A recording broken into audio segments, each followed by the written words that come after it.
നമ്മൾ ഇന്നത്തെ വീഡിയോ പരിശോധിക്കുന്നത് നമ്മുടെ മൊബൈൽ ഫോണിൽ അധികം ആളുകൾക്ക് പ്രയാസപ്പെടുന്ന ഒന്നാണ്. നമ്മുടെ ഗൂഗിൾ അസിസ്റ്റൻറ്റ് ഓട്ടോമാറ്റിക്കായിട്ട് വർക്ക് ചെയ്യും. നമ്മൾ ചിലപ്പോൾ ഹെഡ്സെറ്റ് കണക്ട് ചെയ്യുന്ന സമയത്ത് ഗൂഗിൾ അസിസ്റ്റൻറ്റ് കണക്റ്റ് ആകും. അല്ലെങ്കിൽ നമ്മുടെ മൊബൈൽ ഫോണിൻ്റെ ഏറ്റവും താഴെ കാണുന്ന ഭാഗത്തുള്ള ഹോം ബട്ടൺ ലോങ് പ്രസ് ചെയ്ത് പിടിച്ചാലും ഇതുപോലെ നിങ്ങളുടെ ഗൂഗിൾ അസിസ്റ്റൻറ്റ് ഓൺ ആയിട്ട് വരും. അപ്പോൾ പലപ്പോഴും നമ്മൾ എന്തെങ്കിലും വീഡിയോ കണ്ടുകൊണ്ടിരിക്കുകയാണ്, അല്ലെങ്കിൽ നമ്മൾ ആർക്കെങ്കിലും കോൾ ചെയ്തുകൊണ്ടിരിക്കുമ്പോൾ ഗൂഗിൾ അസിസ്റ്റൻറ്റ് ഓൺ ആയി കഴിഞ്ഞാൽ നമുക്ക് ബുദ്ധിമുട്ടാണ്. അപ്പോൾ ഈ ഗൂഗിൾ അസിസ്റ്റൻറ്റ് എങ്ങനെ ഓഫ് ചെയ്യുക എന്നുള്ളതാണ് നമ്മൾ നോക്കുന്നത്.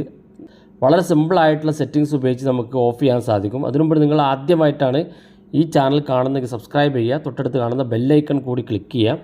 നിങ്ങളുടെ സംശയങ്ങളൊക്കെ നമ്മുടെ ഇൻസ്റ്റാഗ്രാമിൽ ചോദിക്കുക. ഇൻസ്റ്റാഗ്രാമിൻ്റെ ലിങ്ക് ഡിസ്ക്രിപ്ഷനിലുണ്ട്. അതിനുവേണ്ടി നമ്മുടെ മൊബൈൽ ഫോണിൽ ഗൂഗിളിൻ്റെ ചിഹ്നമുള്ളൊരു ആപ്പ് ഉണ്ടാവും. ഗൂഗിൾ എന്നുള്ള ഈ ജിയുടെ ചിഹ്നമുള്ള ആപ്പ് കാണും. നമ്മളത് ക്ലിക്ക് ചെയ്ത് കൊടുക്കുക. ക്ലിക്ക് ചെയ്തതിന് ശേഷം ഏറ്റവും മുകളിൽ നമ്മുടെ പ്രൊഫൈൽ കാണും, അത് ക്ലിക്ക് ചെയ്യുക. ഇവിടെ സെറ്റിങ്സ് ഒരു ഓപ്ഷൻ കാണും, അത് ക്ലിക്ക് കൊടുക്കുക. ഇവിടെ ഏറ്റവും താഴെ കാണുന്ന ഭാഗത്ത് ഗൂഗിൾ അസിസ്റ്റൻ്റ് എന്ന് കാണും, അത് ക്ലിക്ക് കൊടുക്കുക. ഓർക്കുക, ഗൂഗിൾ ക്രോമല്ല, ഗൂഗിളിൻ്റെ ഈ ഒരു ആപ്പാണ് നമ്മൾ ഓപ്പൺ ചെയ്യേണ്ടത്. അതിനുശേഷം ഇവിടെ ഏറ്റവും താഴെ കാണുന്ന ഭാഗത്തേക്ക് വരുമ്പോൾ ജനറൽ എന്നുള്ള ഓപ്ഷൻ കാണും, അത് ക്ലിക്ക് കൊടുക്കുക. ഇവിടെ ഏറ്റവും മുകളിൽ ഗൂഗിൾ അസിസ്റ്റൻ്റ് എന്നുള്ളത് ഓൺ ആയിരിക്കും, ഒന്ന് ഓഫ് ചെയ്ത് കൊടുക്കുക. തുടർന്ന് ഇതുപോലെ കാണുന്ന ബോക്സിൽ ടേൺ ഓഫ് എന്നുള്ള ബട്ടൺ ക്ലിക്ക് കൊടുത്തു കഴിഞ്ഞാൽ ഗൂഗിൾ അസിസ്റ്റൻറ്റിൻ്റെ ആ ശല്യം നമുക്ക് ഒഴിവാക്കാൻ സാധിക്കുന്നതാണ്. വളരെ യൂസ്ഫുള്ളാണ്. പല ആളുകളും ഇതുകൊണ്ട് പ്രയാസപ്പെട്ടിട്ടുണ്ടാവും. അപ്പം നിങ്ങളുടെ സുഹൃത്തുക്കൾ കൂടി ഈ വീഡിയോ ഷെയർ ചെയ്ത് കൊടുക്കുക. ഇതുപോലുള്ള വ്യത്യസ്തമായ അറിവുകളുമായി നമുക്ക് അടുത്ത വീഡിയോയിൽ കാണാം.